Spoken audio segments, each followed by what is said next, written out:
3. When I reached Baker Street that night, Holmes was not alone. Peter Jones, a police detective we know, was there. So was a man introduced to me as Mr. Merriweather. "Tonight," said Holmes, "Jones will arrest John Clay, murderer, thief, and master forger. For you, Mr. Merriweather, tonight is worth £30,000. Holmes led us back to the busy street we had visited that morning. Then Merriweather led us down a dark alley and through several doors and gates, unlocking all, then relocking them behind us. We ended up in a huge cellar, filled with crates. "You're safe from above," said Holmes, raising his lantern to check ceiling. "From below, too," said Merriweather, striking his cane on the floor. "Dear me," he cried, "it sounds quite hollow." "Quiet," hissed Holmes. "You may have endangered our entire mission. Please, go sit on that crate." He ordered each of us to a shadowy corner to sit in silence. He took the lantern and his large magnifying glass and got down on his knees. He crawled about, examining the rough stone floor, especially the cracks between the stones. Then he sprang up, looked pleased. "We have at least an hour to wait. They can't start their work until our red-headed friend, Mr. Wilson, goes to bed. Then they will have to work fast in order to get what they're after. Then have plenty of time to escape. I'm sure, Watson, that you have guessed where we are by now. In the basement of the bank we saw this afternoon. On the street around the corner from Mr. Wilson's shop." I had seen the bank, of course, but it hadn't meant anything to me at the time. "Mr. Merriweather here," Holmes continued, waving toward our host, "is the director of this bank. He can tell you what our clever friends are after." "Our French gold," whispered the bank director.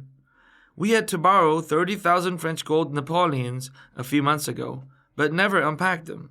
There are 2,000 of those gold coins in this crate I'm sitting on. There are many others like it, as you can see. It's supposed to be a secret that they're here, but we have been warned that the word is out on the criminal's grapevine. Still, until Mr. Holmes came to me today, I had no idea how close danger was."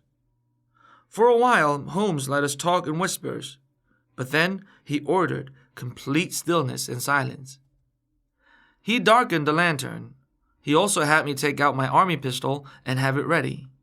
He asked Jones, the police detective, if Wilson's front door, the criminal's only other way out, was being watched. It was. We sat and waited. The cold, dank air, mixed with deep darkness and silence, was depressing. My nerves were jangled with excitement, though. Making the hour and a half we waited seem far longer than it really was. I could feel my muscles growing cramped and stiff, and was trying to stretch without making a sound, when suddenly my eye caught a glint of light. It was coming from the stone floor. In moments it grew from a mere spark to a thin line to a bright burst. Then, from below, a hand appeared and felt the floor around the hole. It disappeared. Then there was a sudden grating noise, and a chunk of floor stone was turned over.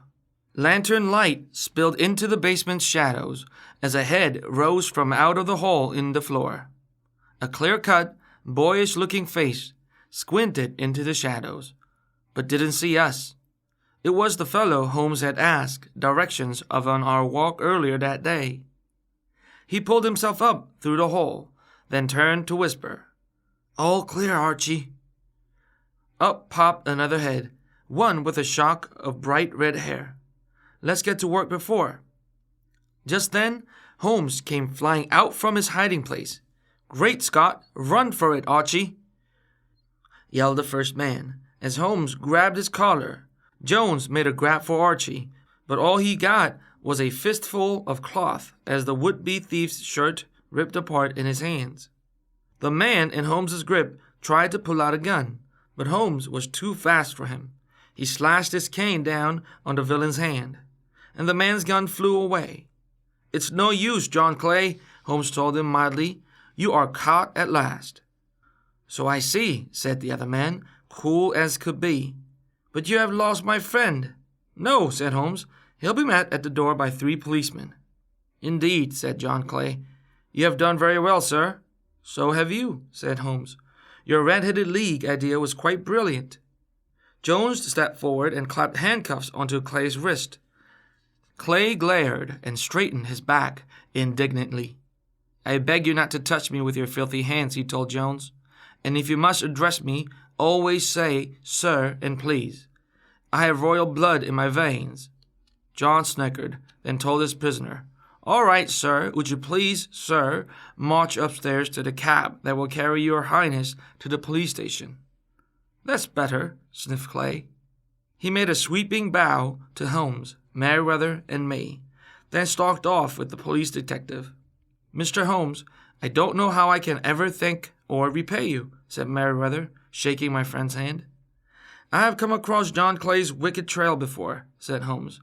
I'm sure that the bank will repay me, but my biggest reward has been catching that villain, and getting the chance to hear Mr. Wilson's remarkable story of the Red-Headed League.